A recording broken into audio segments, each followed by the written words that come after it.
My understanding is that in American English, garden does not quite refer to the same thing as in British English. Americans employ the word yard for a grassy lawn, perhaps with a flower border, while garden refers more to a cultivated and sown patch of ground, yielding vegetables and plants for use. I mention this because this latter meaning seems also to be what the Greeks meant by garden, at least the Greek found in the New Testament. And in this light, St. John's description of the place of cross and tomb is somewhat bizarre. Now there was in the place where he was crucified a garden, and in the garden a new tomb. It is an intriguing description because the place where Jesus was crucified and buried was a stone quarry, a rock pit outside the city walls, whose only vegetation would have been sparse and dirty bits of grass. You see, Golgotha was a disused quarry repurposed by the Romans for executions. It had a handy rocky outcrop for the crosses, stone that had been rejected as substandard by the builders.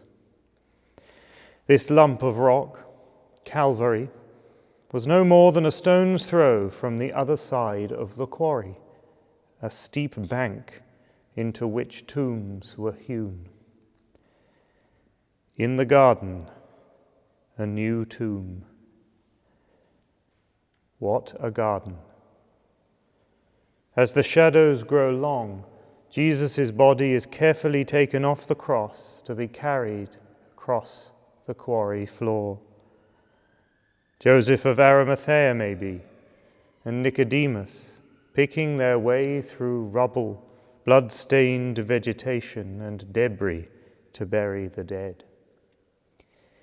In the twilight, the shadow of the cross would literally have fallen across the face of that garden of earthly delights. As the sun begins to set, having performed their corporal work of mercy, Joseph and Nicodemus scramble up the bank and rush home before nightfall, for that Sabbath was a high day. The quarry, the garden, is left in darkness. And so are we. The way of the cross ends here in stillness, except perhaps for a night breeze waving stray blades of grass that poke from between the rocks. Where is the pilgrim to go next? The place of Jesus' burial has been compared to the garden at the beginning of the Bible. But this comparison is challenging.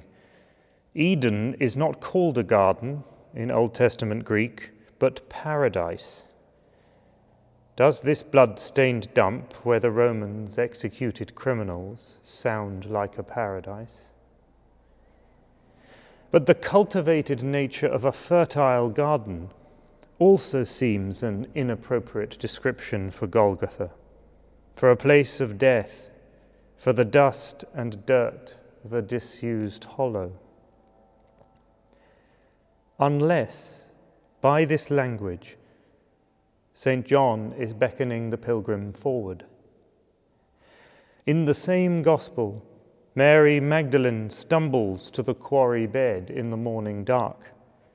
She is looking for Jesus, and among the barren rocks, she thinks she sees the gardener. The Lord God fashioned man of dust from the ground and breathed into his nostrils the breath of life, and man became a living being. And the Lord God planted a garden in Eden, in the east, and there he put the man whom he had formed. Mary will find the gardener, the cultivator, the fashioner. She will find the one through whom and for whom all things were made. She will find the only one who can make bloodied stone yield fruit in due season. Can our Lenten journey make the same discovery? Is this where next, after the tomb closes and the dead is buried?